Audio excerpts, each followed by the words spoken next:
Hello, dear listener, and welcome to yet another episode of The Inforium, a show about productivity and video games this week, I guess. Hi, Martin. Yo. So, I see we have an excuse to talk about video games on our very serious productivity podcast this week. Like an excuse to talk about games because I never have time to play them. So now I That's can fair. pretend. Wait, have you been playing any games at all? I ran through Pokemon a while back. That seems like a decent time investment. Not really. I mean, I just wanted to go through the story with a themed team. I played a little bit of Bowser's Fury the other day. I don't play a lot. That's fair. Packing takes time. Yeah. Well, to give the listeners a bit of a teaser for what's coming up in this episode, we're going to be breaking down some games that make you smarter. And that is a loaded phrase right there, because what does make you smarter even mean? We're going to hash that out. We're going to give you guys some suggestions for games that we've played or that we've at least heard of. Maybe that not both of us have played, but we'll share some of our own picks for games that we think are high up on that tier of, games that help you develop cerebral capabilities. And answer the question, do games make you smarter at all? Because I remember my parents telling me that video games are going to rot your brain, and then they'd go watch TV. Yeah. But first, as always, we got our project check-in, because the Inforium is a disguised mastermind call, which happens every 2 weeks, and then we talk about something topical. But I think it's a good format for a podcast. Maybe it will give our listeners a bi-weekly opportunity to evaluate their own projects and their own progress and their goals. Yeah, and it makes me feel like I need to do something interesting. It's that little impetus to act. I have to come clean with some failures, or at least one big failure at the start of Project Check-In. I still have not gotten Notion videos recorded. I want to say I'm surprised, but I assume you've been doing house stuff instead of that because you're kind of a one-track person who wants to be multi-tracked. I am a little bit of... Yeah, actually, that's a pretty good descriptor. That's all, like, I'm in this photo and don't like it, Twitter report button kind of thing right there. But yes, that is exactly how I am. I have been working on the basement. I've also been working on the investing video, and it's one of those things where George Lois said, like, think long, write short. And that's kind of where I found myself with the investing video. I sat down and I recorded just an off the top of my head version of it that is an hour long. And I don't think I want to put out an hour long video. So I've been going through, and I've basically just been doing a ton of research to make sure that I can recommend a specific and succinct strategy that doesn't take a whole lot of time to communicate, but that is backed up by rigorous research. Because I've been investing for 10 years, but I can't just be like, here's what I've done. It's going to work for everyone. I want to be able to say, like, I've looked into all these different things and know what I'm talking about. So I've been doing a ton of research for the investing video while also working on the basement. And just haven't had time to dig into the Notion project yet. It's just how it's been. But on the positive note, and I think I may have said this in the last episode. I can't remember. We completely finished the set area. So it is perfectly now set up for video recording. And I have got most of the baseboards put in for the new area where my desk is going to be. And I'm very excited for that area because I haven't designed it yet. But that is going to be like a desk set where I can do Notion videos. I can do kind of like sitting down at desk videos with my computer. And it's also going to be the music recording area. So I'll have space for the piano, space for guitars. I may hang the guitars on the wall and then have other instruments and just, have like a really nicely laid out area for having all of my music stuff close at hand to record things when inspiration hits or when I want to mix. So I'm pretty stoked there. The only problem is on the other side of the wall where my desk is going to be is the furnace room. So my next building science challenge is figure out how to soundproof that wall or room without creating some sort of issue with the mechanicals.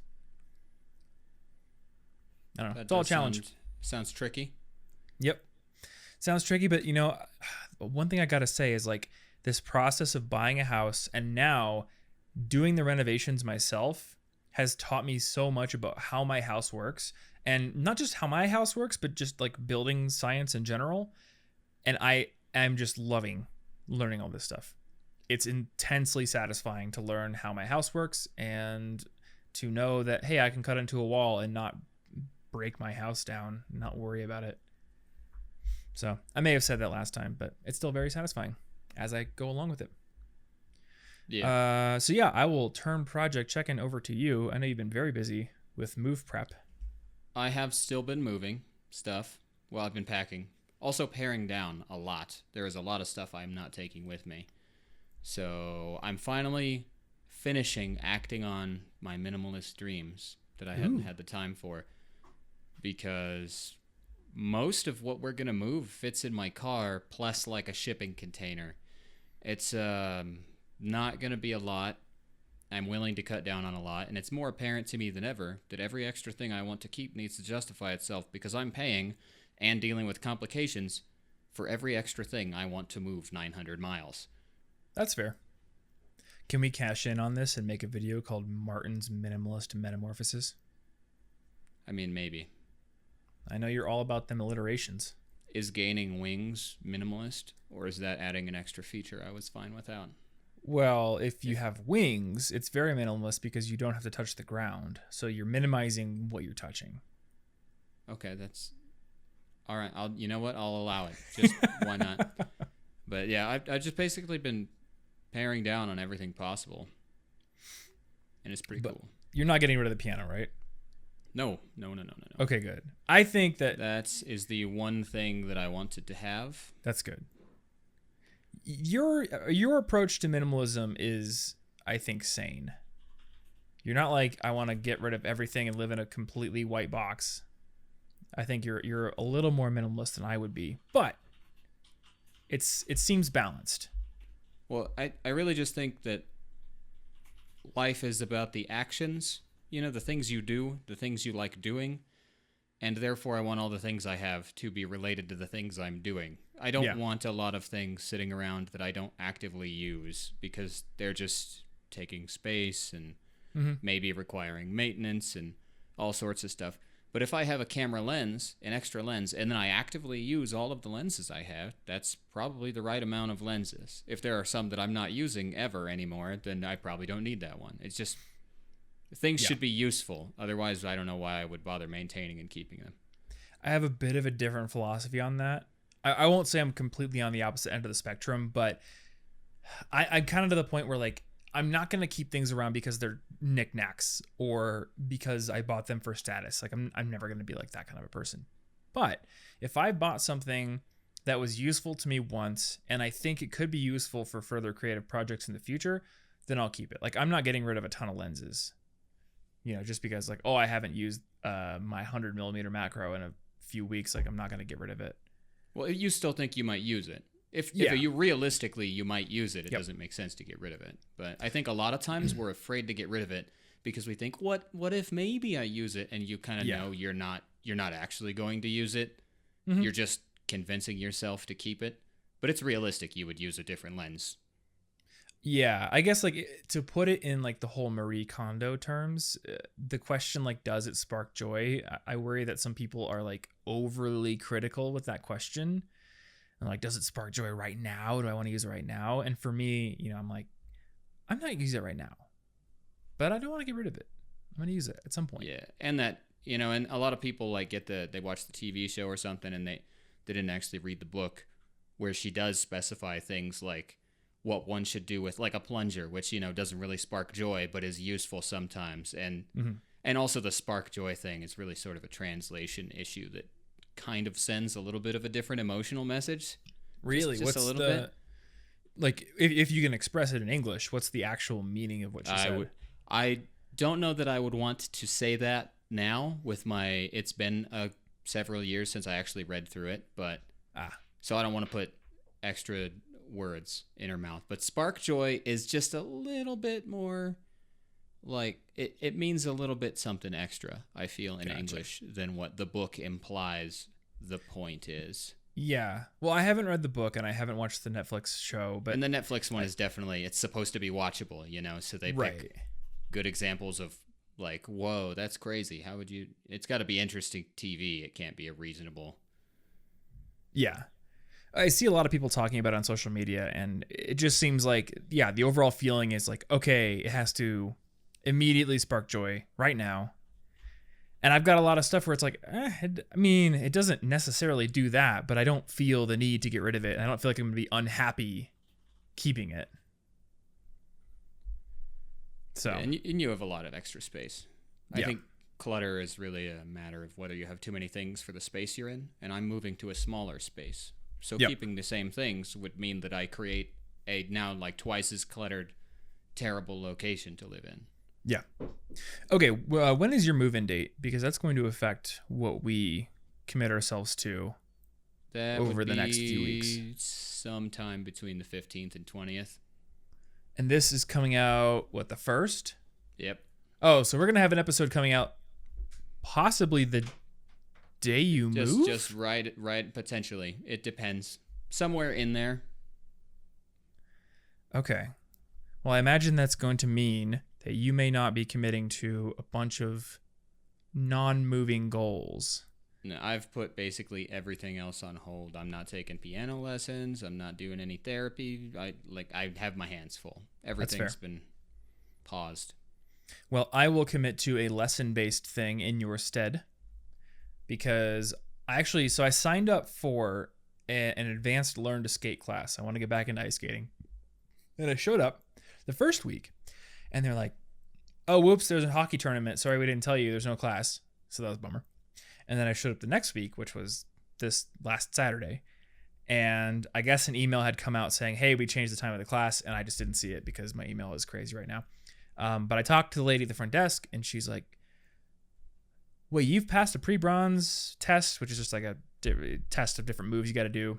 She's like, you don't need this class. You should probably get a coach. And she gave me all these recommendations for coaches, and more importantly, showed me when they have freestyle times. And it's like every weekday morning. So I'm going to start going again and get myself a coach. And that will be my personal update for our next podcast episode. Cool. And the biggest thing that I'm going to commit to is getting that investing video out, because I'm putting a lot of work into that thing. And I'm really hoping people enjoy it. I seem to get a lot of questions on my Instagram. I had just asked people what their personal finance questions were on Instagram, and I got a lot. So that's great, because I'm a nerd for personal finance and would love to do more videos on that topic. So we're going to see how this investing video goes. I'm anticipating that it should do, if not great, then decently well. The How to Make Money Online video did well. And if that is the case, then I would like to branch into some additional personal finance topics. I teased something that I'm creating, which is called the Personal Finance Tech Tree, because I just love the tech trees in games like Civilization and stuff like that. So I'm going to make one for personal finance. And then I'm thinking about doing an episode on how to buy a house, and maybe getting my real estate agent to be in that video to talk about, like, how do you find houses? What do you look for? What are some of the things that might be like turnoffs or deal breakers in a house? And then his wife actually is a lender, so she'd be somebody perfect to have in the video to talk about, like, okay, how do you get a mortgage? How do you get pre-approval? All that kind of stuff. So that's a bit of a tease for what's coming up on the YouTube channel. And we're also going to have an episode quite soon following up the house buying episode we did back when the Inforium launched. Because I think when we did that, I was in the process of closing, but I had not yet done the closing. Yeah. If I remember correctly. So there's a lot that I've learned since then, now that I actually have the house and have closed and moved in and all that. So we can kind of like finish out that duo of episodes and then get into anything else people want to know. So yeah, that's that. So why don't we get into what we're going to talk about, which is some games that we feel have made us smarter human beings. And I don't even know how to start this. I have a list of games, but I think I wrote this list with some of the games that you would probably add in mind. Yeah. So I guess first off, let's talk about this question in general. Like, can games make you smarter? Because I remember adults when I was growing up being like, hey, go outside, video games rot your brain. And even when I was a teenager, that line of thinking always seemed weird to me, because like sitting and watching TV, that can be a mind-numbing activity. It can actually be an enriching activity if you do it right. Like if you watch a movie very critically. But if you're just sitting there like watching SpongeBob episodes and just laughing at them and not really thinking about it, then yeah, it's not really doing much for you. But any video game involves user input. And, you know, even if it's Pong, there's some amount of skill development that is going to happen when you play that game. So just on a fundamental level, because there is a challenge that you have to meet, it's making you somewhat smarter, right? Yeah, and interactivity allows room for user improvement, which, I mean, the improvement is growth. It's just a question of what types of growth. And games offer, like, you know, almost infinite choice as to what kind of growth that might be. Yeah. So a more interesting question to me is not, do video games make you smarter, but which video games give you the most bang for your buck, or I guess like bang for your amount of time invested in terms of growth in different cognitive areas? Because when I think about like all video games, they're not equally made. If we think about like, you said Pokemon earlier, so I'm going to pick on Pokemon. Part of Pokemon is going to make you smarter, but I played a lot of Pokemon growing up, and a lot of my time in that game was spent just like walking in circles in grass and hitting the A button while it went through menus to like kill Pidgeys and try to grind numbers up. And in terms of like, you know, playing a JRPG like that and making the numbers go up, you know, there may be some puzzles, like definitely the strength puzzles later in the game in Gen 1. Those are pretty good, but just grinding probably doesn't do a whole lot for you. No, you can play the game casually and not really need to do a whole lot, or you could play it competitively and suddenly you need to plan out a whole ability to deal with, you know, a billion different species of Pokemon now via battling with type advantages and strategies, and it can be strategic and in-depth, and it can be as mindless as raise Charizard to level 100 and never ever raise another thing and win against computers. And I guess before we move any further, I do want to say this. There's nothing wrong with doing that. If you want to relax by grinding away numbers on a Charizard, I have done this and enjoyed it immensely, and just killing the Elite Four over and over again, that's fine. So like what I don't want people to take away from this episode is, oh, I have to go evaluate a game on how well it's going to, you know, improve my cognitive abilities. And if it doesn't score well, it's a waste of my time. Like, no, games are supposed to be fun. But I just think it's an interesting question to think about, like which ones actually give you a bit of extra benefit while you're playing and having fun. Yeah. And in this case, especially with Pokemon, but maybe with a lot of JRPGs, it's a matter of how difficult do you want it to be. I mean, I played the last one with an entire grass type team, which means I had common weaknesses and couldn't just, you know, use attacks mindlessly. I had to use strategy for once because I was terribly weak to some things. Yeah. But that is not how most people will play the game, and it's not how it expects you to play it, and it's not how it builds it for you to play. And it does seem like the later generations add in more opportunities for that like optimization and competitive aspect that can really challenge your thinking more. Because, I mean, correct me if I'm wrong, but Gen 1 didn't have, well, I don't even know what the other gens have, but there's like different qualities. Yeah, there are literally more like numbers on each Pokemon. You know, natures, abilities, EV training wasn't there in the beginning. It gets more and more complex where there's like ridiculous calculus going on behind the scenes. And if you wanted to optimize something, you might have to learn or use that to a degree. And if you want to beat real humans in competitive play, you may have to. Yeah. Because, Gen 1 was, I think there was sex, and then the only other thing was if you gave them a rare candy, they didn't get as much of a stat boost from leveling up. And I want to say that was it. Well, I guess the other strategy was using, like, in-battle items, like X speeds and things like that. Yeah, it wasn't too crazy at the time. But I digress. So part of what made me interested in this is my friend Charles said he was driving when the weather was bad and it was really icy, and a car spun out in front of him. And he actually spends a lot of time playing sim racers like Assetto Corsa, and he's built himself like a sim racing rig that has like a seat that can move in. It's like a car seat. Actually, I think it is a car seat, but like built for sim racing. Like for babies. For babies, yes. And he's got a force feedback shifter and a force feedback wheel, and he plays in VR. So it's like, and these games are literally made to be as close to a real driving experience as possible. They have physics modeling for traction on different surfaces and for tires, and you can get into all the different stats you get into with a real car, like your tire camber and things like that. And he said like when this car spun out, basically the training he had gotten through sim racing kicked in, and he did something like a maneuver to get past that car that he wouldn't have otherwise done.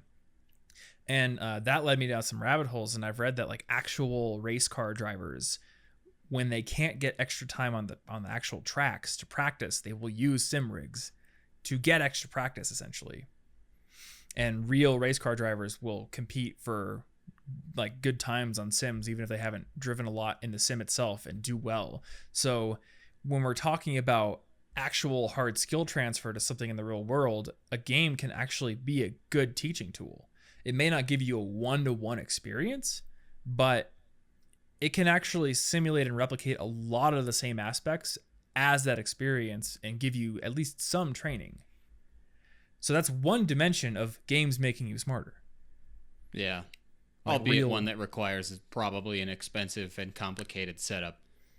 Well, maybe, but I mean, so there's muscle memory, and obviously the closer you can get your tools to fit the actual thing, the closer you're going to get to simulating that and building the muscle memory. But there's also just knowledge. Like for him, I don't think it was specifically muscle memory that said, you know, cut right and go past this sliding car as you see the tailfish tailing around. That was something learned. And I think you could learn that through playing a sim racer on a track and be able to execute it. Now, you're probably not going to learn the same kind of things from Mario Kart because the physics just really don't match up to real life. But in a game where the physics are literally programmed to be as close to real life as possible, there's probably something there to be gained, even if you're just playing with a controller. Oh, yeah. Though, that said, playing that kind of a game with a controller is not fun. I have tried it. It's not very fun. But there's other sim games too, like not just sim racing games. Anna's been playing one called House Flipper. And I would say this is more on like the arcadey end of sim racing games or sim games, because there is stuff you can do that just like really is like crazy shortcuts. But it does sort of simulate the process of cleaning up and renovating a house. And you get to see some of the actual things you do. Now, I don't know how realistic that one is, but there's one coming out that I saw on Steam called Builder Simulator, where you literally have to go through the process of building a house step by step. Like literally, and of course, this is what I would look at because I'm into DIY stuff right now. But and I swear I did not go looking for this. It was just on my Steam homepage. So I think Steam just is listening to my conversations and knows what I'm interested in. But yeah, I was like, say on hard mode, essentially, there's no tutorial, there's nothing at all, but you have to do it all right. You have to level and grade a foundation and pour the gravel and then pour a slab and put in rebar and like all the stuff you would literally do to buy or to build a real house. So I'm thinking like, hey, you know, for somebody who wants to learn how to build a house, who doesn't have the opportunities to maybe buy all those materials and a part of like a piece of land or go get a job in construction, there's probably quite a bit you could learn from playing a game like that. Yeah. Do you know if it happens to, like, do you pick a location and then it loads in all of the legal requirements for that territory? Because that would be interesting too, because you were telling me the other day about how Colorado laws are different here. They are different here, yeah. Because of like the soil. It'd be interesting if they added that layer in too, and they were like, hey, you're on a hill, you're going to have to do different stuff. Well, Steam's not loading, but I just realized I could probably use Google. I don't know what that is. What's Google? It's it's this website where you like look up things. See, I don't know if it does that. Let me see if I can find that. Well, that is asking for, you know, an extra many details. Maybe it sounds like a simple layer to add, but it would absolutely not be. It's kind of cool though. On easy, the game will guide you step by step and allow you to learn by showing you full instruction, but on hard, you'll get no help. And it looks like pretty complex. I don't know if it's like, oh, pick your region and now you have code from different municipalities. It would be very cool if it at least brought in climate regions. Yeah, just like some more general dividing lines. Which, if people are curious about the Colorado thing, basically in Colorado the soils expand. There's some chemical in the soil, I can't remember what it is, but it can literally make your foundation come up or down as weather expands your soils or moisture. So in my basement, and I'd never seen this before because it's not a thing in Iowa, the walls, if you look at the studs behind the drywall, they come down to like a floor joist, but it's essentially floating. And then there's another floor joist on the floor that's attached down to the floor, and there's almost nothing connected to them except for the drywall itself. And then like there's a big nail. And so if the soil expands and your foundation comes up, then that bottom one will basically like push the nail up, and the top wall part will slide on that nail and hopefully not move too much. And it's basically made so that, your studs aren't going all the way down to the slab, and if they were to push up, they wouldn't be pushing up on the rest of the house. That's the gist of it anyway. The buildings breathe here. The buildings breathe here. Yes, they do. The really nice thing about it is that little gap between those two different floor joists, I was able to run my Ethernet between it. And then I just slap my baseboards right on top of the gap, and Bob's your uncle, I guess. Do you have an Uncle Bob? I guess the result of a successful technique is that Bob becomes your uncle. Some man named Bob. He gets an email. You're now an uncle. Maybe later I'll look up why that's a phrase, because I am not quite sure what it might have originally meant. That's, but that's a later time. Tune in for the next episode of the Emporium where you're going to learn the origin of Bob's your uncle, if Martin remembers to look it up. You better write it down. Now I teased it. Hey, let's take a quick break and pay some bills. So this episode is sponsored by our good friends over at Skillshare. And if you haven't heard about Skillshare before, it is an excellent platform for building practical skills and building your creativity in a ton of different practical, specific areas. They have classes on game design, which we're talking about games in this episode, so I wanted to lead with that, but also classes on business, marketing, on productivity, on video editing, video animation, illustration, Photoshop, tons of technical, practical skills that you can use to boost your career prospects and do better creative work. And I'm saying that word creative work right now because I actually have a brand new class on Skillshare for this year all about productivity for creatives. So if you're somebody who does a lot of creative work, if you make your own podcasts, or if you make videos, or if you write or draw, and you want to be more productive with your output, you want to be able to, work when you're feeling uninspired, or you want to feel more inspired more often, that is what this class is all about. We talk a lot about how to build your inspiration muscle, how to actually get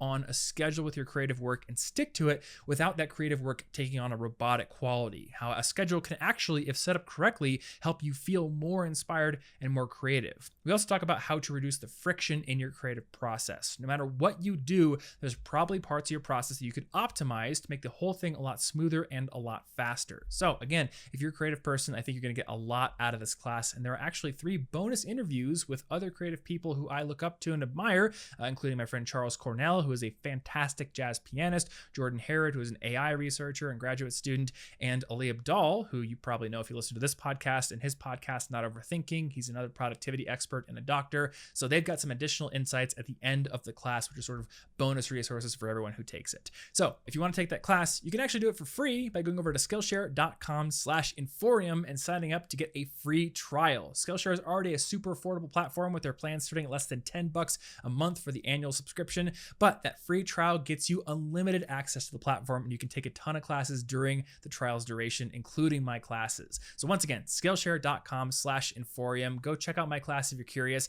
And once again, thank you to Skillshare for sponsoring this episode and supporting our show. And another huge thanks goes out to our second sponsor this week, which is Hover. Hover is the best place on the internet to get your hands on a domain name, which is something that you're absolutely going to want to do if you haven't done so already. And here is why. Your domain name and whatever website you attach to it can be your online home base where you can show off your work and you can impress potential clients, potential employers, or an audience if you're a content creator. All these social media platforms that we use, they're great. They allow us to get more customers, more contacts, more clients to build our audiences, but they're platforms that we don't own. They're platforms that we don't control, and they change from time to time. So it's a great idea to be active on those platforms, but to also have your own online home base, to have a URL that you can put on business cards, on resumes when you apply for jobs. And the first step to building that site is to get your domain name. And it's actually the first thing you're going to want to do, even if you're not ready to build a site yet, because domain names can be claimed. And then if somebody has the one you want,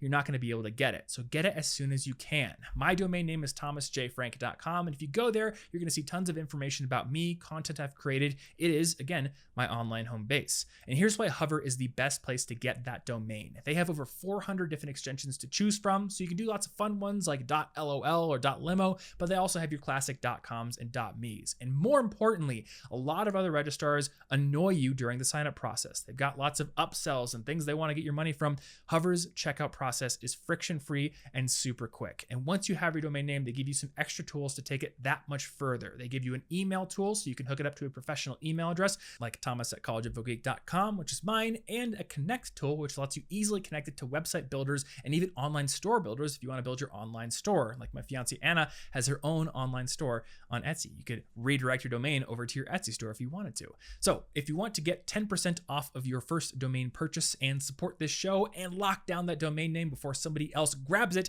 go over to hover.com/Inforium. That is HOVER.com/Inforium. Once again, hover.com/Inforium. And big thanks as always to Hover for sponsoring this episode of our show, which we are now going to get back into. Okay, so if we've talked about simulation. I wrote down some, I guess, like aspects of cognitive improvement that games can help you with. And if you have other ideas, let me know. But these are the ones I came up with. So there are games that can help you with logic and deduction, with planning ahead, with spatial reasoning, and then with problem solving, which I broke down into two different categories: complex problem solving, which would be multi-step or many different moving parts, and pressured problem solving, so under time pressure or something like that. Social deduction, and I kind of gave this its own separate category against just logic and deduction, because I'm thinking of games like Among Us, where you have to like try to figure out if somebody's lying and all that kind of stuff. Just optimization. You kind of talked about like you could play Pokemon very casually, or you could play it where you're trying to basically like maximize the synergy of your team and how strong each one is. And then we had specific skill development. And then I don't really know if this is like its own category in this list or if it just can fit into all the other ones, but multiplayer or PvP really encourages additional development in many of these categories, because you're playing against human players who can adapt and, you know, get smarter in their own right. So if you want to be competitive, you have to also get smarter. Yeah. And then I guess some games might have a level of social intelligence involved, depending. Yeah. So I talked about social deduction. Actually, that's kind of a separate thing, because social deduction is trying to figure out if people are lying. But there's also just, I don't even know what the term for it is, like politics. I mean, it maybe if you're trying to get people to cooperate with you. Or right, imagine this isn't a video game, but imagine you're playing D&D. Social intelligence might help you do things. Okay, what I'm really gonna write all it down sorts of as different things, but it wouldn't always be deduction. Sometimes it would just be, how can you get people on your side? How can you? Oh, okay. I'm gonna write down as social intelligence and like persuasion as one of the subcategories. So those are kind of some of the areas of cognitive development that games can help you with. They might not be all of them. If you're on the YouTube version of this podcast, let me know some other categories down in the comments. That would be interesting. And then I just wrote down a bunch of games that I've played that fit one or more of these. And before we get into games, and I think we can just sort of, you know, talk about games we've played that we think are great for this kind of thing. I'll just say that there are definitely categories of games that lend themselves more to these areas of development than other categories. And that's not to say that these other categories aren't good for it, but like puzzle games, strategy games, like RTS games, simulation type games, these are really, really high in amount of game time you spend developing these skills. And there's another thing about game design. So with almost any game, you start playing it and you have to learn the rules of the game. So there's some learning that happens right there. But with a lot of games, it gets to the point where the only real thing you're doing is just figuring out, okay, how do I adapt the rules of the game I already know to this situation? And a lot of times, like, that's not very challenging at all. You get to a point where you're good, and it isn't going to get much more creative afterward. Yeah, or like, I don't know, maybe what you need to do is just hammer away at the challenge, and it's pure trial and error.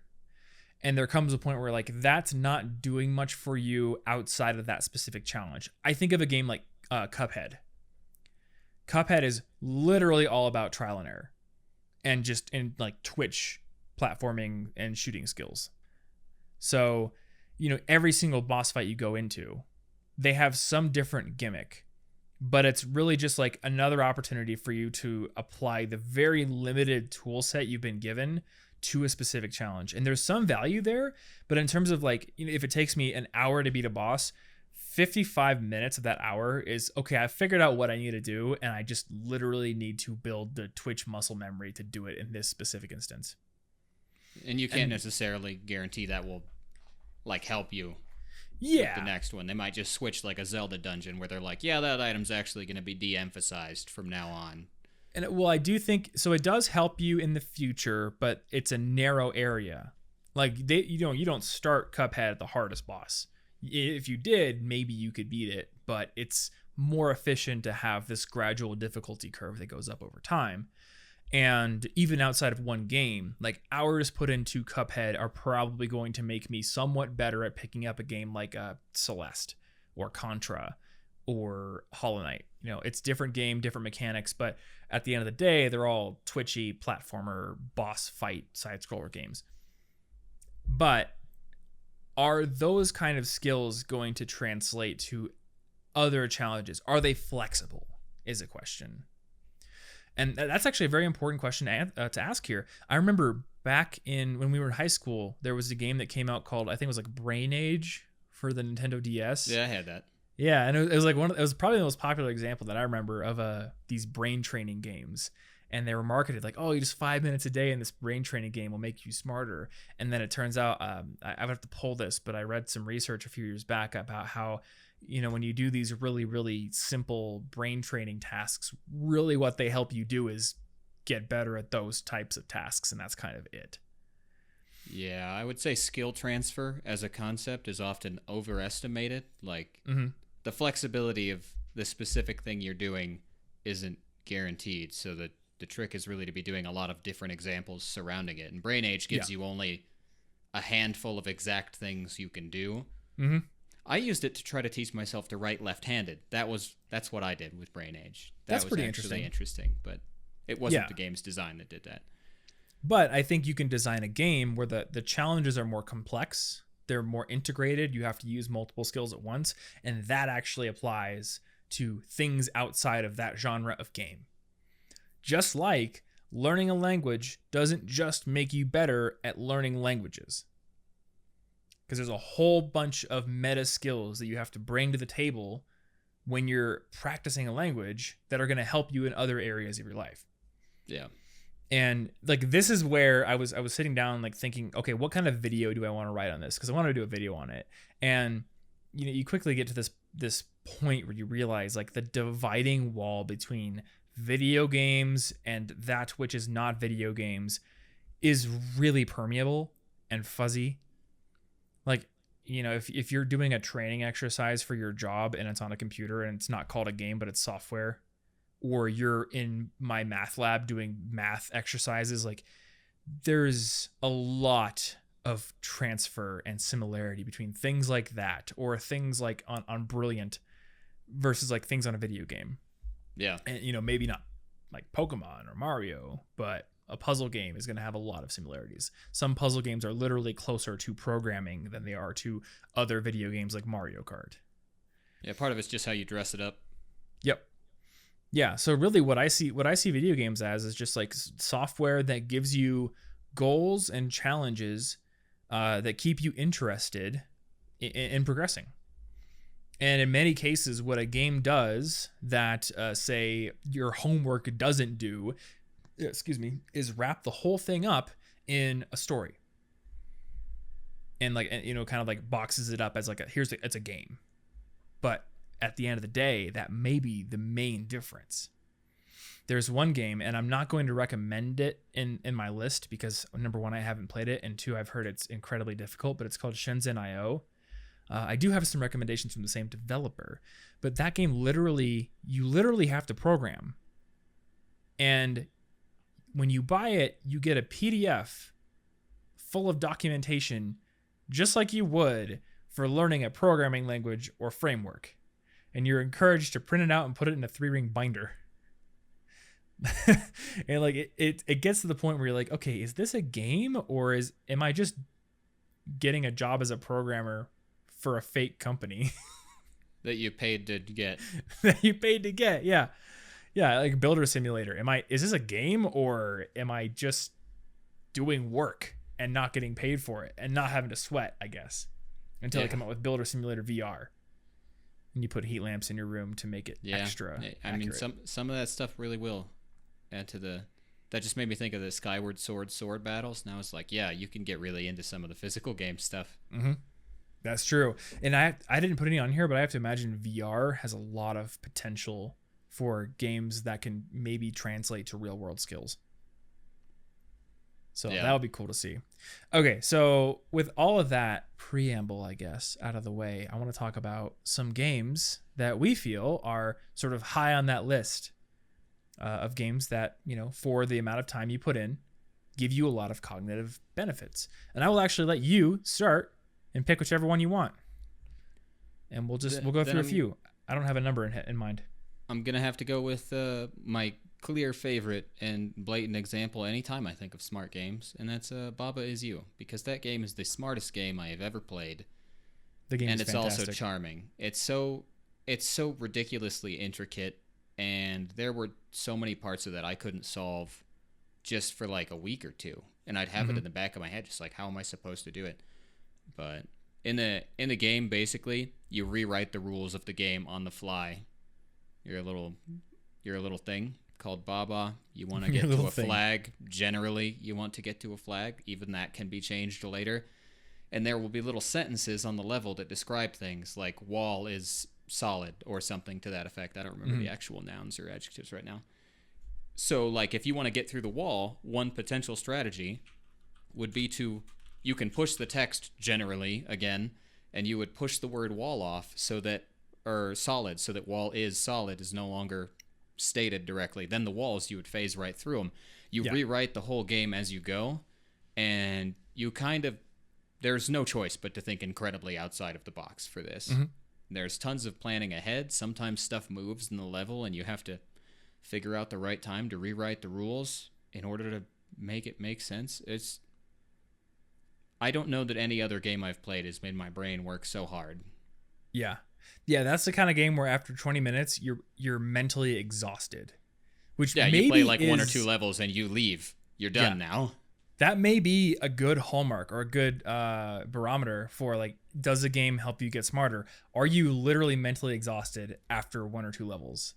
I actually really like that, because that's how I used to decide, have I done a good language thing? If I'd have a 40-minute conversation in French, I would be drained afterwards, so I knew it was working.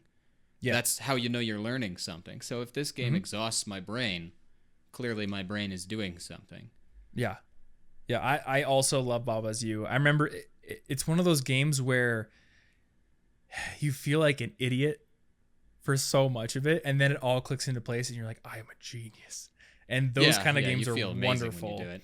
I remember the first time, like you said, it's all blocks, and you know the blocks could be the actual things, but then there are also filled up blocks, just words. And I remember the first time, it's like, you know, Baba Is You, that's 3 blocks, and the next one was like flag is win, and there's a rock sitting out in plain sight, and there's the word rock, so you just move flag and you put rock is win. Yeah. And like it does a good job of getting you through the first few levels just to try to get you into that concept. But the later ones, and I've beat the game, it gets very confusing. Yeah, I need to go and keep playing. I think I'm only in the second world, but even the second world had a bunch of levels that stumped me. But It's crazy. it's like you said, you feel like a genius when you did it. You're like, I Mm-hmm. believe in myself. I believe in the power of my brain to solve things. Actually, Yeah. that's a hidden benefit. You might actually boost your confidence because that dopamine is going to be sweet. That's true. Actually, yeah, that these kind of games are great confidence boosters for real life and for maybe even challenges in your academic life or in your career where you're like, oh, it's too much for me. Language is too much for me. Math is too much for me. And then, play a game like this, and you're like, this level is too much for me. And then you constantly prove to yourself, no, it's not. All I need to do is break down the problem, figure out this little granule of it, and then figure out how that fits into the greater picture. Oh, wait, that's what math is. That's what language is. Yeah. Okay. And with this game in particular, I think one of the best things about it is that it forces you to challenge your assumptions, which is the basis of solving all sorts of problem in life. What are the hidden assumptions that, like, walls are solid? That I might just assume that and never even consider making them not solid. What are the assumptions you're starting with in any problem in life that could be changed? You just didn't question it yet. Mm-hmm. Yeah, that's absolutely true. I'll use that to segue into the first game that I'm going to tout, which is not going to be the one you probably are guessing. I will talk about Satisfactory later. Okay. I'm going to talk about a game called Opus Magnum. So Opus Magnum is a game that was developed by the people who made Shenzhen.io, that programming game that I mentioned before. And it is actually a game where you kind of program, but in a way that's very accessible. It's a game where you build machines to do alchemy. So it might be like turn this lead atom into gold. And the whole point of the game is to build a machine where you assemble whatever it is you're supposed to assemble and you deliver it to a spot where it's supposed to go. And for the most part, I think you does it 6 times when your machine turns on. And then it gives you a score in 3 different areas. Area that you took up, because like it's basically this infinite field of hexagons all put together. The cost, which is just how many parts you use to do it, and then how much time it took to do it. And you build your machines by first building out, you place your pieces on the grid, and it could be like arms that will grab the atoms and rotate them or push them. You can build tracks which your arms can go on. Actually, that's kind of it. It's just arms and tracks for the most part. And then there might be little places where like you will, move an atom of something over this calcification rune that turns it into salt, because maybe you have a recipe where like it needs 3 things of salt plus an atom of gold or something like that. So you build your machine, but then you have to program instructions. So every arm is like a track that you program. And the programming is really easy. You're not writing methods. You're literally just saying, grab, rotate whatever you're holding, move on the track. That's it. But it gets ridiculously complicated when you have a ton of different arms and they're all going in sequence. So you work like a programmer. And the beautiful thing about this game is almost anyone, I think, can build a solution to most of the problems, at least in the first part of the game. It will be a clunky, inelegant, inefficient solution, maybe, but I think almost anybody can figure out how to beat at least the first couple of worlds of puzzles. But once you beat a puzzle, it gives you a score on those 3 areas: area, cost, and how many cycles it took to build the thing. And if you have friends who've played it, there's a scoreboard for each of those things. So the real beauty of this game is once you've beaten a puzzle, now the second challenge is, okay, how can you optimize your solution for each of or all of these different things?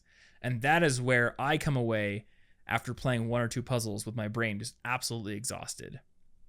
Building a crappy solution, that's easy. But building something elegant where like, you're minimizing the amount of time it takes, or it's only in one little tiny area, it's so hard, but I love it. That sounds exactly like what a lot of people will end up doing in programming. Yep. So that line of thinking, I've made it work, but how can I improve it so that it uses fewer resources or is clearer to read for someone else so that it's not so weird to look at? Like that, that is exactly a useful skill.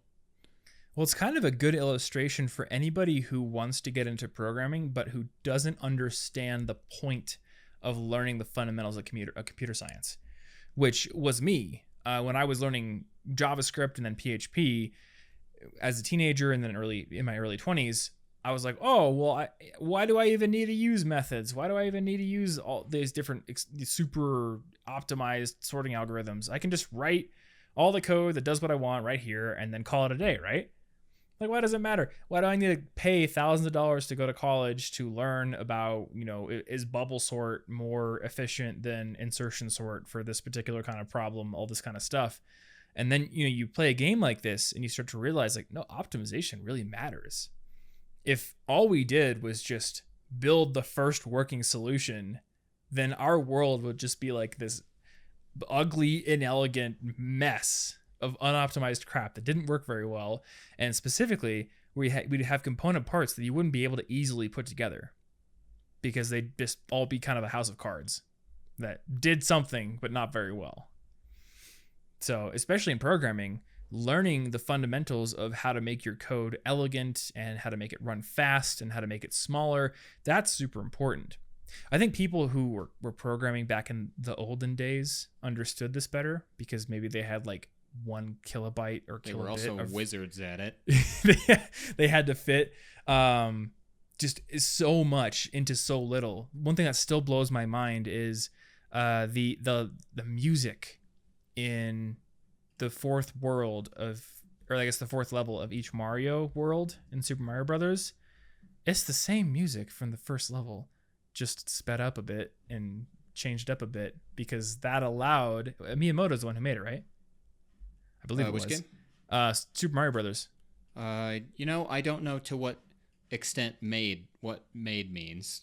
I think the idea was his. Didn't you tell me that he's the one who did this? Like, he did all these tricks to fit the game on the tiny cartridge with the super limited amount of memory? Or was it Iwata? It might have been Iwata. Did this with Pokemon Gold and Silver. Oh, that's what it was. That's when you told me. So, like, they had Johto on the cartridge, and Iwata did some crazy magic that allowed them to fit an entire extra world into it within the incredibly limited space. But like you're saying, like, now we have... so we have so much space, so much RAM. So it's just, why not just make it huge? Back then, you didn't have a choice. It had to be efficient. Yeah. That's the beauty of constraints. They make you more creative. They make you find solutions where you otherwise would have just been like, oh, hey, I have this giant infinite room with infinite resources. Okay, I'll just throw something together. And it's like this creaking steampunk monstrosity. But it works, technically, and you just move on. So that's what I love about Opus Magnum. It just like pushes you to optimize, especially if people are on the leaderboard and they've beaten you. But what I found is I had one friend who had played a bit and he was higher than me on the leaderboards for the first couple of puzzles. So I was very intently trying to beat him.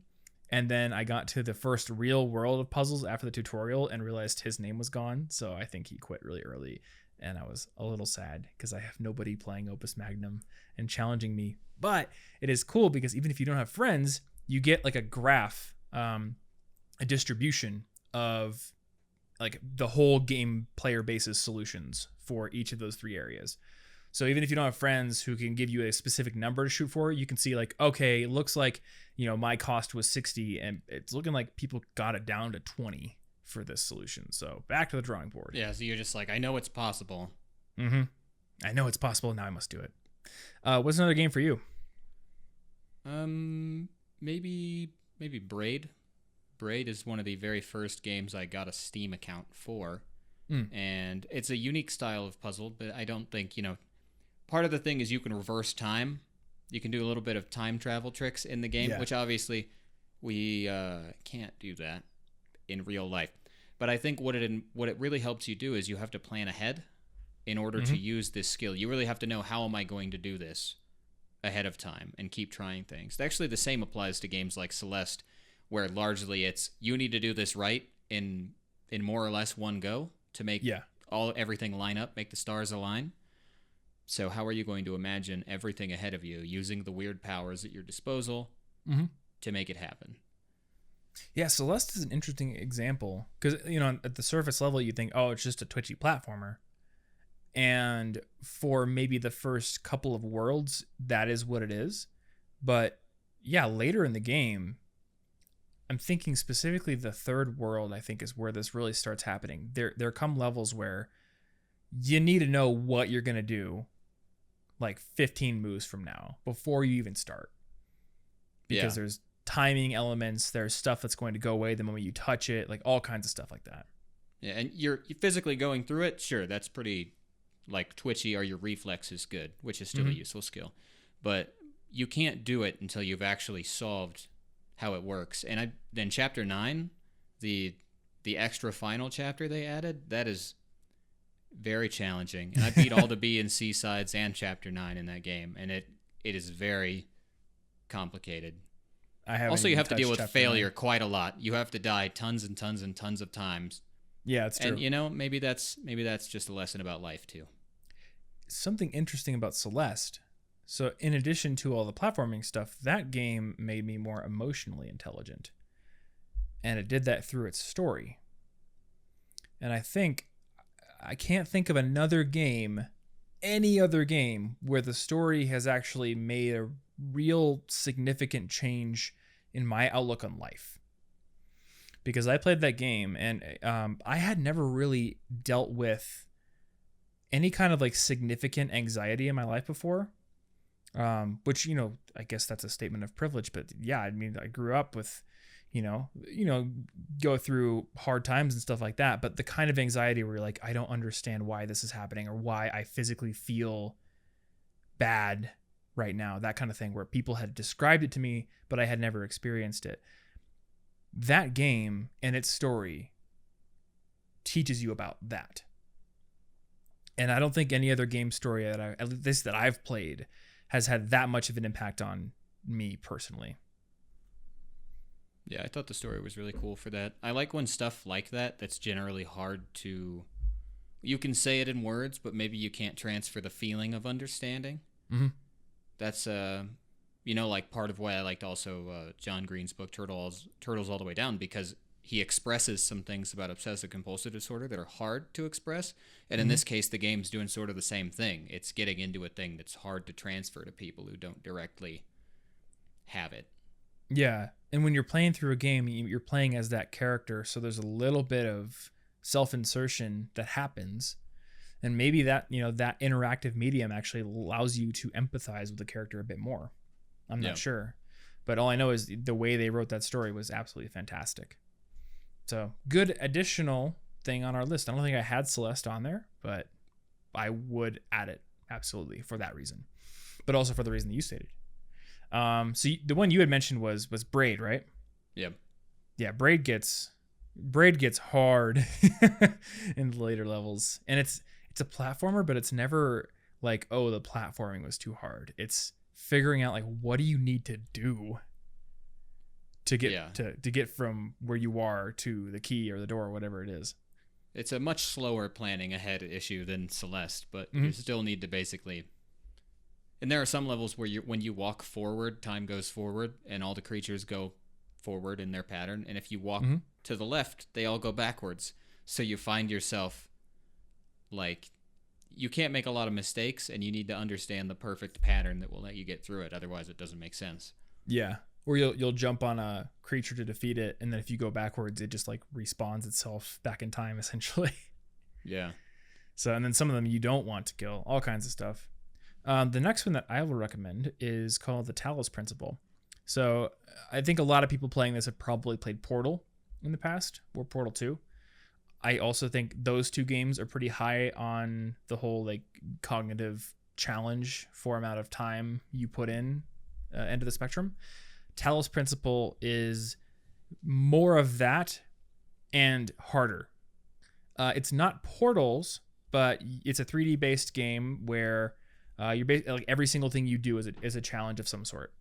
And usually the tools you're given are like little weird surveyor guns that open gates or pause enemies that might be coming towards you, or will disable like a gun turret or something like that. And you're basically just navigating your way through mazes with these tools and additional ones that come up as the story goes on. And there's just tons of puzzles in the game that get progressively more and more difficult. And it's just one of those games where I love it because it's not a game where you're like, oh, hey, look, another puzzle. Let me use the exact same thing that I used last time. Every single puzzle challenges you in some new way. And it's one of those games like Baba Is You where you'll try a puzzle and just get totally stuck and have to come back a day later. which is great. Also, that game's got a really interesting story. It does involve reading a lot of virtual text files on a virtual computer, but it's like a really interesting transhumanist future story that I will not go into detail about, but I think it's worth playing. It's a cool game. If you like Portal, play it. You got any more? I know you have more because you actually gave me some of the ones on this list. I think I'm gonna go with one that I actually didn't list earlier and that I didn't think of until now. A game that this is a different kind of skill. This isn't necessarily the same, but a game like Don't Starve, where you have to deal with constant resource management. Yeah. With dire consequences for failing. But I mean, real life involves a ton of clever resource management, and being more clever than the next person might give you an advantage. And that's true. Help you do things well. Okay, yeah. I absolutely think Don't Starve should be on the list. I'm going to write it down, actually. Because it's kind of like how you were talking about programming, right? Like, if you just act as if you have infinite resources, sure, maybe you'll be fine. But you can come up with a better way. And, I mean, this could end up transferring to a lot of things, but it could even be as simple as literally the food example in the game. You know, use all the stuff in your cupboard and you save money. How can you do it the most effectively?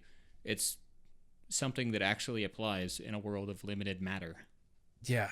Man, that game, I don't know why I didn't think about it. That is a game where the first maybe 10 times you play, you might die in 10 different ways that you wouldn't have predicted. Whether it be, oh crap, I'm freezing and I didn't have a coat on me. I literally could have brought one from the base, but I didn't think about it and I went too far. Or I starved, or something came into my base and killed me, or all kinds of things. And you have to learn not only like what you need to avoid killing you, but also like you're kind of racing against the clock, especially when you get to the hard seasons like summer and winter. Like whenever I spawn into a fall game, I'm like, okay, I have 30 days before winter. I need to stock up a ton of food, get a lot of jerky. I need to get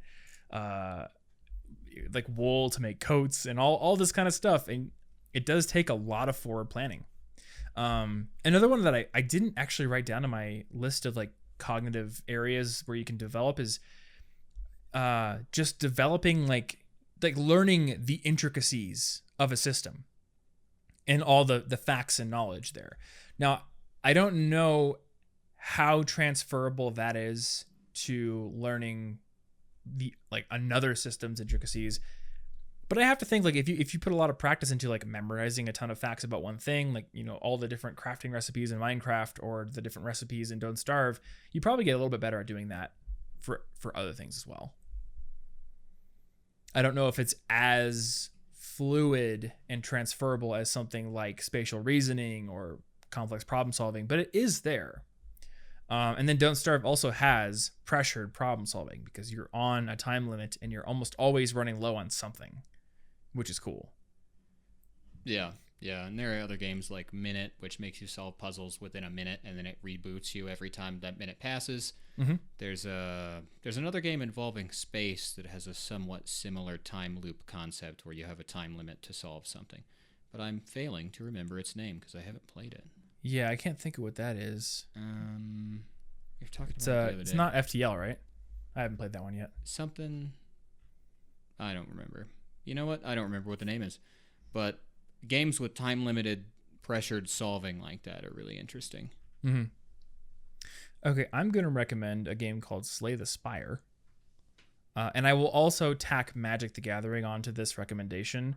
Anna said I was cheating by listing Magic because it's not a video game. But, there's Magic Arena. That's true. There is a video game. So it technically is a video game as well. But I'll use Slay the Spire as the real example. It's a deck building game, kind of like Magic, except for you start out with just 10 really basic cards. 5 cards that just do a strike that do damage, and 5 cards that do some block for you. And then every time you win an encounter, you get one of 3 random cards, plus maybe some artifacts and some gold where you can go to the shop. And you just kind of go through this path. And there's actually branching paths, so you can choose where you want to go for each encounter. Like you may go to the shop or you may go to another encounter. And so as you go through the challenge, and it's a bit of a roguelike where you're kind of going through this same map with some procedural generation and randomness each time, you are building your deck and building your strategy on the fly. So there are many different levels of strategy to this game. There's the in the match strategy where, I've made this mistake many times, realizing that if I had played 2 cards in the opposite order that I did, I would have won. But because I played them in the wrong order, didn't think through, I died. It may be a card like, okay, take every other card in your hand, discard it, and it will give you like a throwing knife that does 4 damage. And I'm like, cool, okay, I could use that, but whoops, I should have used this other one that would have doubled my next attack, and I accidentally threw it away by discarding it with this card. I would have won, but now I'm dead. So every single turn, you have to look at what's in your hand and think not only what should I use, because I have limited energy, but also what order should I use it in? And what is the enemy going to do? There's all these different considerations planning ahead, but then on a bigger level, the next step up, every single time you're presented with those 3 cards to choose, you're like, okay, what kind of deck am I building here? Because one pick would be better than another. So there's a lot of optimization there. There's a lot of forward-thinking strategy there. And if we talk about a game like Magic, well, that's not gradual deck building like it is in Slay the Spire. You come into a match with a deck already built, but there's a lot of that social intelligence there. Yeah. Like, what is my opponent going to do? What kind of play style does my opponent typically like to use? And unfortunately, this is getting into big cheating territory because Magic Arena, the video game version, doesn't allow for greater than 2-player matches. But when you sit down in the real world and you play... Wait. Okay, there's a way this isn't cheating. But when you sit down and you play a multiplayer game, like in the Commander format, there's a ton of political intrigue as well. And you're thinking, okay, how can I make myself appear to not be a big threat right now? Or how can I maybe forge an alliance with this player over here? There's like a lot there that, again, is applicable to the real life. And it's not cheating because there's a game called Tabletop Simulator that you can get on Steam. Technically set yourself up to do that. Yes. And what is it? There's a website. I can't remember. It's Frog something. I can't remember what it is.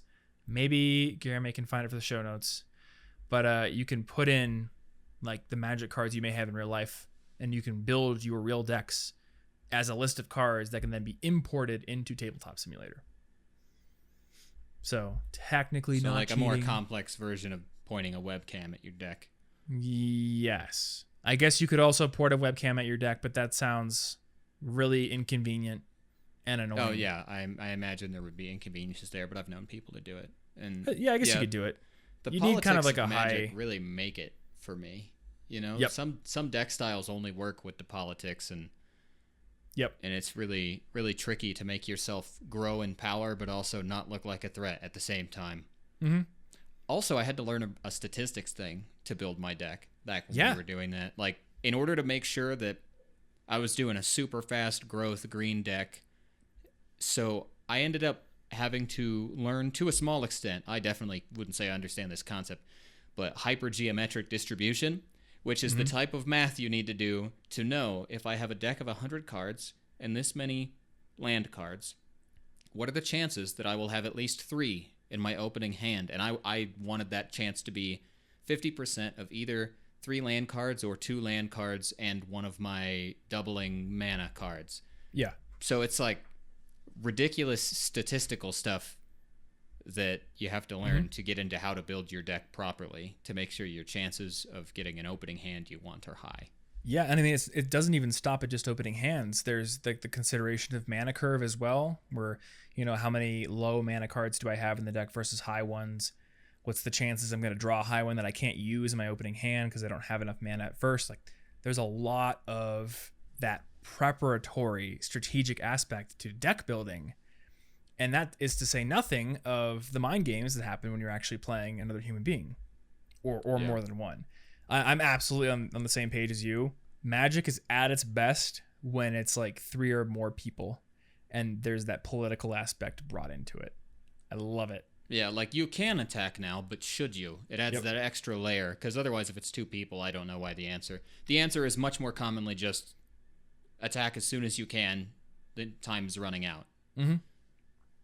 And actually, a lot of board games are like that. They have a political element. Catan's like that. Catan or Catan? I don't know how you say it. Okay, so I'm gonna recommend one more. I had a whole big list here, but I'm just gonna do one more because otherwise we'll be here forever. And that's gonna be a game called Satisfactory. I have put 40 hours into Satisfactory over the past couple of weeks, which is not really typical for me. I don't typically put a lot of hours into one game. This one just got its hooks in me. You're an engineer who gets thrown onto an untamed planet full of wilderness, and your job is to build machines that assemble parts. And those parts can go into additional machines together to make more complex parts. And that's basically it. You just make either a hyper-optimized, super efficient factory, or you make a big mess of spaghetti that doesn't really do much. And it's one of those games, kind of like Opus Magnum, where you can probably meet all the challenges without thinking too hard about it. There's literally a crafting bench where you can just sit there and like kind of like cookie clicker, hold the mouse button down and very slowly manually craft a lot of the parts that you would need. So if you wanted to, and you had a lot of patience and liked drudgery and mind-numbing stuff, you could just have what you needed in your inventory and sit there and just bang away at the crafting bench making stuff. But if you want to build a factory that operates at 100% efficiency, which you can look at your machines to see the percentage efficiency they're operating at, then you're literally going to have to do math and sit down and draw flowcharts. And I think you can go even further than this. I haven't done this yet, but I could probably build Excel tools because so like say you have a miner. The miner will extract 120 coal per minute, but then your conveyor belt maybe only does 60 per minute. So you're limiting there on the logistics side of it. Or you can put like a power shard into the miner to overclock it or underclock it and have it do maybe only 90 a minute or 150 a minute. And then you have splitters, which will split up to 3. So it could do 2 or 3 ways, and then mergers. So you literally have to figure out like how to load balance with your splitters and your mergers. How many different, like if you have one miner, maybe you need 2 smelters. And I use a tool called Whimsical, which is a flowchart design software. It's free for their basic plan to literally create flowcharts with the numbers in there to make sure that I'm creating an optimized design schematic before I make it. And I love it. Sounds fairly complicated. It is complicated, but it's very, it's mentally taxing, but also mentally rewarding. And it's, I don't know, it's just one of those games where you'd think it would be very grindy, but actually I'm surprised to see just how much of my time is spent either designing these factories outside of the game or just implementing them, which doesn't feel grindy because it feels like I'm just building and designing and making it look aesthetic and making it look nice. In the beginning, there's a bit of a grind because to get power for your factory, you have to cut down trees and grass and just like shove them into these biomass burners. So it kind of sucks. Like you're building whatever you want to build, and every 10 minutes you got to go into the forest and collect a bunch of biomass. But it makes it all the more satisfying when you're finally able to get to the level of tech where you can establish coal power, which is self-sustaining. And then you're thinking like, okay, well, how many megawatts of power am I generating? Is it going to be enough? Is the capacity enough for everything I'm building? Is building one more power line here going to shut my entire thing down? It's all these different considerations, and it's just a lot of fun. So I recommend every game that we have talked about on this podcast. I think I've played all the ones you mentioned. You mentioned Braid. You mentioned Baba's You. You mentioned Celeste, and you mentioned Don't Starve, right? Yeah, I think so. I think those were all of them. And I'll mention one more. I won't talk a bunch about it, but Picross. Have you played Picross? Oh, yeah. I played a bunch of Picross. Picross is wonderful. It's a little like Sudoku. I enjoy it more. You're basically just using logic to create pictures on a grid by putting either boxes or not boxes. It's pretty Sudoku. It is. Yeah, I guess it's pretty Sudoku. Yeah. And maybe I should go back and try more Sudoku now that I've played a bunch of Picross. Because when I was a teenager, Sudoku was just like, it was all Greek to me. I didn't have the patience for it. But I've played a lot. And it's a good game. So maybe I'll like Sudoku as well. So yeah, I think that's a pretty good list of things. I had more on my list, but what I would like to see is other people's recommendations in the YouTube version of this podcast. because there's a comment section there. So if you go over to the YouTube channel, or the YouTube channel, the Inforium on YouTube, you'll find this episode and you can put your game suggestions in the comments. Or if you haven't followed us on Twitter and Instagram, I'm Tom Frankly on both, and Martin is Yo Bartholomew on both. And let us know there. Would love to know what games you think are high value for the, I guess, cognitive benefits they bring. And maybe what games are the lowest value. That would have been a fun, like, extra thing to do in here. Like, what's the dumbest possible game that you can play, and why is it Nobby Nobby Boy? It's probably not actually Nobby Nobby Boy. See, I was actually going to go with the dumbest one that I've played and somewhat enjoyed was probably Magikarp Jump, because it's one of those games where literally you have no control over anything. You just keep clicking. I think somebody was telling me they were called like idle games or something, but you just kind of hit buttons and pretty stuff happens and big numbers appear. But you cannot put thought into it because you have no control over anything. You're just... Like, is it like Doodle Jump, or do you just jump? No, in Doodle Jump, you tap buttons, stuff happens, you catch a Magikarp automatically, and you don't really have much choice in what one it is. Okay. It has a certain statistic of how high it can jump. You can't really do a whole lot about that. You run through the main route until it fails, and then you catch a new one, which you also don't really have any control over. But they can be pretty and have cool patterns. So it's literally you just kind of... You could look away and tap the screen for the most part. Okay. And that's it. This doesn't sound like a game that I would play, but... Oh, no, because to some extent it like also kind of... I don't even know if it counts as a game for some definitions, but it does seem to be one on the surface. That seems like... I played it too long and had an existential crisis, so then I uninstalled it. I don't want this to be an insult to this other game, but like a game like Nekawatsume, which it just translates to Kitten Collector. It's a phone game that Anna used to play. Not a whole lot of strategy to that. You just basically like log in every day, as far as I know, and you get some money to buy cat toys with, so you can just deck out your... Like, it's just about being pretty. Yeah, because like The Sims, especially like SimCity and City Skylines, but like a game like The Sims, you're still laying out a house and kind of building it. But there are certain games where you're literally basically just placing stickers on an environment, which I guess is a creative expression. There's something there. There's something there more than there is to Magikarp Jump. Yeah, although some of those Magikarps look pretty cool. That is true. I'm trying to think like what's a game... What's like the dumbest game I've played that I've actually played? And I probably would have been better off if I sat down and thought about this a bit more. The one that's coming to mind is Xenoblade Chronicles 2. And like, it's a cool game, but at least from what seems like a strange pick on the surface. Well, from what I played, I don't remember there being any puzzles. And there might have been later in the game, because JRPGs are hundreds of hours sometimes. I think I put like 30 hours into that game. You only ever get like 3 steps into any JRPG you convince yourself to buy. 30 hours is 30 hours. But in 30 hours, it was basically just like run here, mash the square button to use my powers that I have, run over here, do this story thing. And it's basically just like run to place and fight enemy with a very like button mashy, no thought to it combat system. So that's an example of a game where it's like, it's not, okay, I think you picked like literally the dumbest game you could think of, where it's almost like, is it even a game? Yeah. Where, you know, this is a game. Absolutely it's a game. But what are you getting out of it? It's almost like a movie where you just pause the movie a bunch to run around and just like, mash buttons. Like they're just interactive books or movies or something. Yeah. And there are some JRPGs where there are a lot of good puzzles. I remember playing Golden Sun 2 when I was a kid. Yeah. And I was in Ayers Rock for like 5 hours, just pushing gates around and switching buttons, because you have to basically figure out how to not even get through a maze, but like manufacture a maze so it's solvable.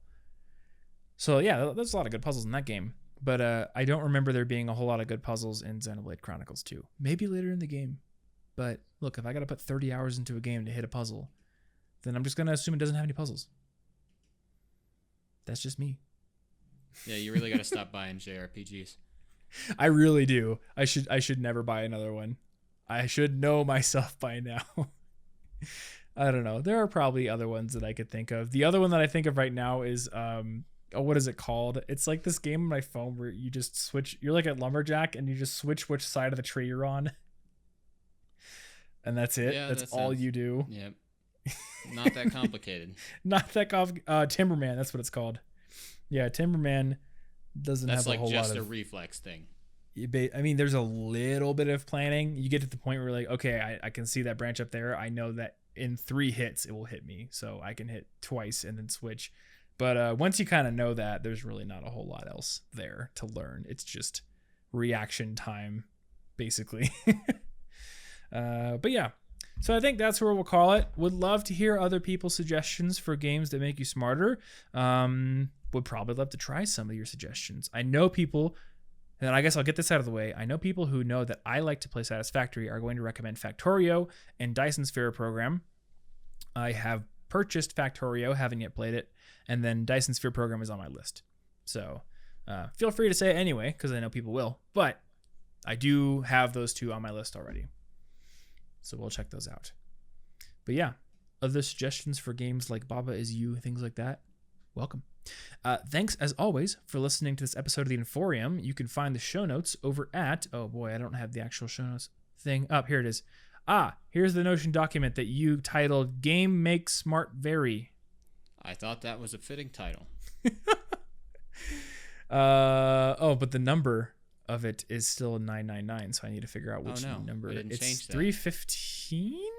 I didn't make Smart Vary enough. You didn't make Smart Vary enough. Yeah, it's 315, which makes it episode 15 of... What did I just do? Oh. Is perfectionism a bet? Well, actually, I don't even know anymore. I messed everything up. I messed everything up, Martin. What did I do? It's too complicated of a system, Tom. What did you do? Okay. You deleted it all. Well, I just put the wrong number in there. So let me look at this. Okay, 14 was social life. What was perfectionism? That was 11. That's right. That's not close to 15. That's a different number. That's true. Okay, Game Make Smart Vary is 315. So, theinforium.com/15. That's all you need to know, dear listener. You don't need to sit here and listen to us try to figure out our stupid Notion system. That is where we'll have show notes. I imagine there's going to be several links there. We talked about several different games.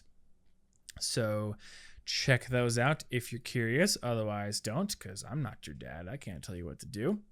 But I can tell you where to subscribe to this podcast if that's something that you would like to do. So theinforium.com is a great place to do it. You can also find us on Apple Podcasts, Google Podcasts, Spotify, or basically any other podcast app out there. I've been using one called Air, AIRR, which allows you to hit a button and it will basically save a snippet of the last 45 seconds and even try to transcribe it. And then send it to Readwise, which sends it to Notion. Pretty cool. So if there's like a little thing in this episode and you're like, oh, I gotta remember that. Well, you could get Air or Pocket Casts or whatever you want. I can't tell you what. Is there a Smoke Signal podcast app? Nope. There should be. What if you're in the woods and there's just no headphones but a lot of smoke? That's not good for the environment. There's no reason to burn stuff. That's true. That's fair. All right. No Smoke Signal podcast we're in app. Colorado. You know, that's not a dangerous. Great place to be doing fires. That's true. We're under a stage 2 burn ban. Can't be making smoke right now. What about like a bubble signals? You know, like soap bubbles? I've never once tried to imagine that before. I honestly think of something new every day, I guess. You do, yeah. Anyway, that's where you can go to subscribe. On Apple Podcasts, there is a way to rate and review the show. So if you like the show, you can give us a 5-star rating and let us know what you think. And if you don't like the show, keep it to yourself. Or don't. I don't care.